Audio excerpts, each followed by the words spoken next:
अमावस्या आहे आणि कालभैरव अष्टकम ऐकलं नाही असं होणार नाही. तर ऐका मग वेदिकाच्या आवाजात कालभैरव अष्टकम. नारदात्री योगी वंदे तंदे गंबला नायिका पुलानी नाटकाला बैलवंबजे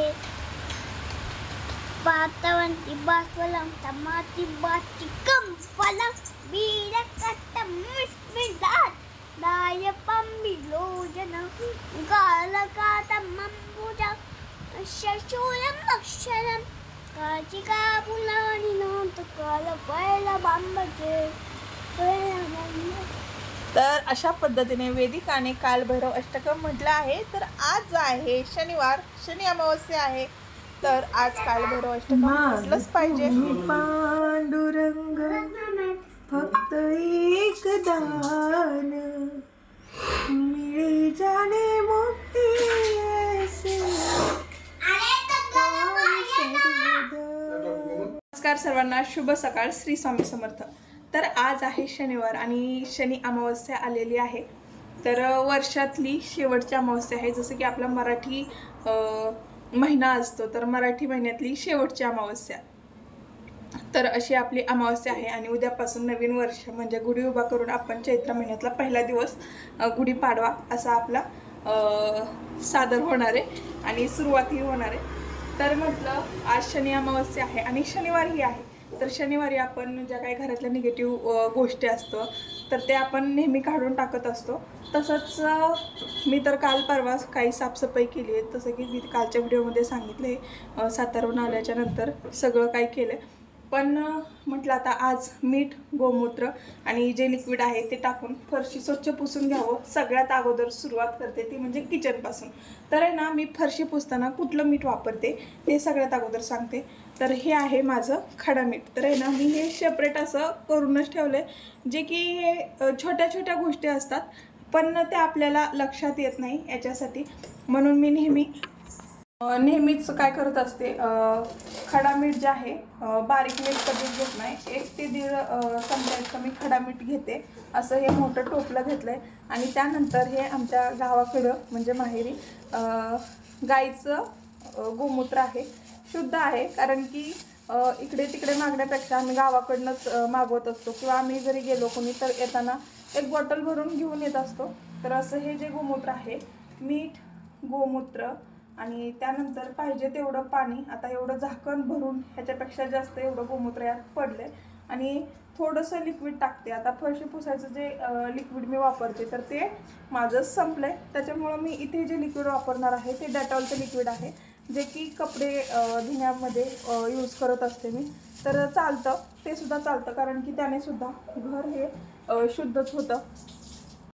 तर आहे ना, मी इथे हे लिक्विड जे आहे ते सुद्धा इथे टाकून घेते. आता हे झाकणाने मी एक भरून असं इतकं झाकण घेतलेलं आहे आणि याचा वास खूप छान येतो आणि घरात प्रसन्नताही तेवढीच वाटते.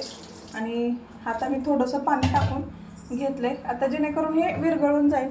बघा, मिठाचा एक फायदा आहे फरशीवरती. आता आपल्या जुने लोक आपले सांगायचे की एखाद्या कोपऱ्यात कुठेतरी वाटीत खडा मीठ ठेवा किंवा बाथरूममध्ये ठेवा, जेणेकरून जे घरातली जी निगेटिव्हिटी आहे ती निघून जाईल.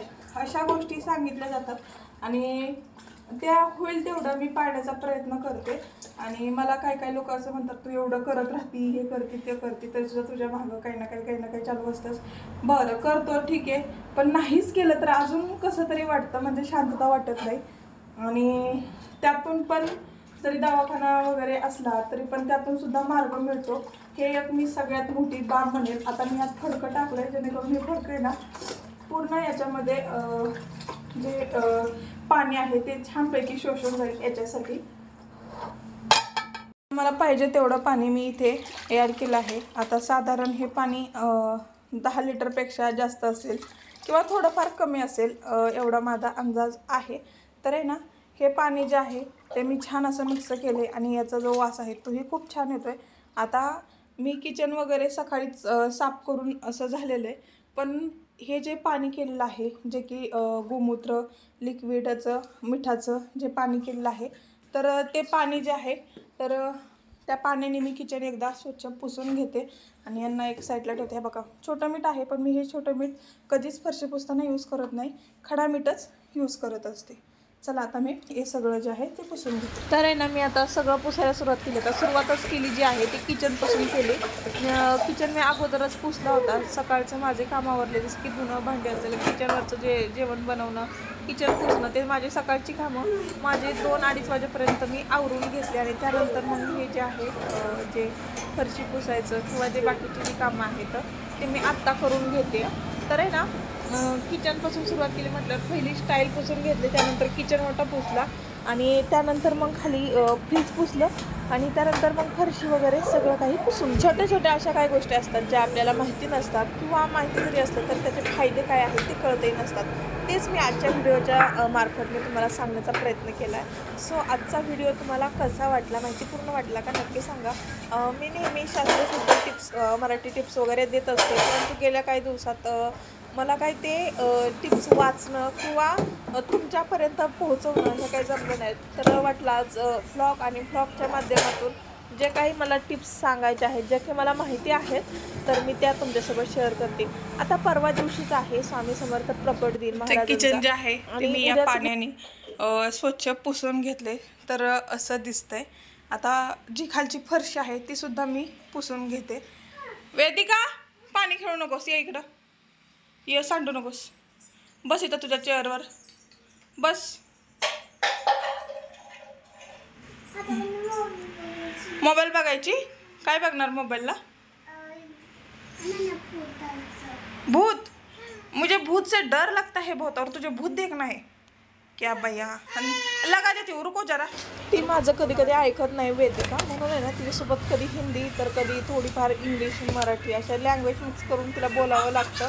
आणि ती कार्टून बघून बघून कुठल्या कुठल्या भाषा बोलते तेही मला कळत नाही. खूप वेगळं वेगळं बोलत असते आणि तिला त्या भाषा कळत नाहीत. आणि त्यानंतर तिला मी शांत करून घेतलं आणि मी माझ्या कामाला लागले.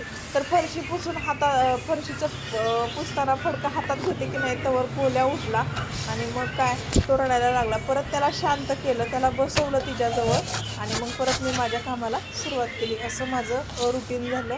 आणि गोलू झोपला होता तोपर्यंत माझी जी कामं आहेत ती मी आवरून घेतली. आणि आता हा उठलाय आणि याच्या काही करामती चालू आहेत. फरशी पुसून झाली आहे आणि हा इकडे बघा गोलू खुर्चीवरती बसलाय आणि ही वेदिका आली आहे, तिचं चाललंय कार्टूनचे कारनामे. फरशी ही पुसून झाली आहे, खिडक्या पुसल्या, फरशी पुसली. आता घरात जरा भारी वाटतंय आणि दरवाजाही पुसून घेतला स्वच्छ. आता संध्याकाळचे जे काही आपल्या रुटीन आहे परत ते आपलं चालू करायचं.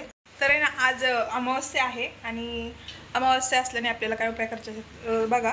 ही एक पंथी आहे आणि अशी एक पंथी घ्यायची आहे. आज संध्याकाळी 6-7 ते 8च्या दरम्यान घ्या. दरवाजासमोर बसा. यामध्ये 5 किंवा 7 फुलं असलेले लवंग घ्या आणि त्यामध्ये लागेल तसा कापूर जाळवा आणि कालभैरवाष्टकम किंवा श्री स्वामी समर्थ श्री स्वामी समर्थ या मंत्राचा जप करा आणि ते सगळे लवंग जे आहेत ते जळू द्या. बघा घरात नक्कीच पॉझिटिव्ह येते आणि जी निगेटिव्हिटी जी आहे ती बाहेर जाते. तर आज चे व्हिडिओसोबत व्लॉगही झाला आणि त्यासोबत छान अशा टिप्सही झाल्या. तर आजचा हा व्हिडिओ आवडला असेल लाईक शेअर, चॅनलला सबस्क्राईब करा. चला तर आजचा व्हिडिओ येथेच एंड करते आणि bye, take care, Shri Swami Samarth.